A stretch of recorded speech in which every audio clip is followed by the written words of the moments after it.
All right, I am completely sleep deprived, but I went down one hell of a rabbit hole, and oh my gosh, you have to come with me. I feel like at this point we're all pretty familiar with Bishop Lamar Whitehead. He was the pastor who was robbed at gunpoint on social media, etc., etc.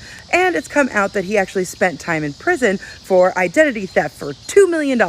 And I just spent the last 2 hours reading all of his appeals. Yes, all of them. My eyeballs feel like they're gonna fall out, but it was totally worth it because it was a fascinating ride. But before I start, this is a little bio from his website where he said he was sentenced for 11 1/3 to 34 years in prison.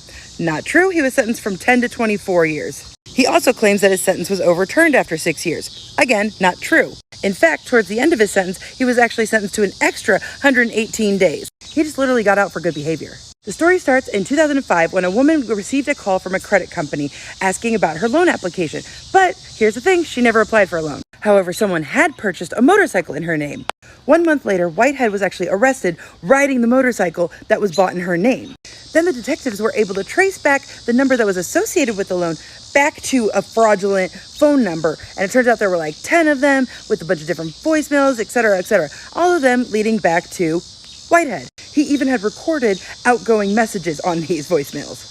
They then were able to trace the names back to a car dealership in which his girlfriend at the time worked at. He had coerced her into giving him the password to her computer, as well as the names of all the people with good credit. Then when they arrested him again, it turns out the Land Rover that he was driving was also a car that was purchased with a fraudulent loan application. Now here's where things get a little dicey. So he had 2 homes, one in New York, one in New Jersey. In the New York one, they found some cell phones, fake IDs, documents, and then one in New Jersey, they found a laptop and some other documents and cell phones. Throughout the course of this, he had 4 different lawyers. So lawyer 1 asked for discovery, and they ADA only included the documents and the cell phones from the New York home because the New Jersey stuff was outside the scope of discovery legally required to turn over. So lawyer 1 told Whitehead that they didn't really have much to stand on and that it was probably going to get dropped. He gets indicted with 10 different counts of things. So that's when they fire lawyer number 1. In comes lawyer number 2. She also asked for discovery, and this time she actually goes and physically rummages through the discovery.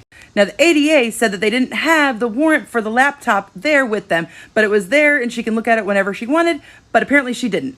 Now this laptop had all of the software that was downloaded from the car dealership. So all of the victims were on there. And it looks like I'm gonna have to do a part 2 to this.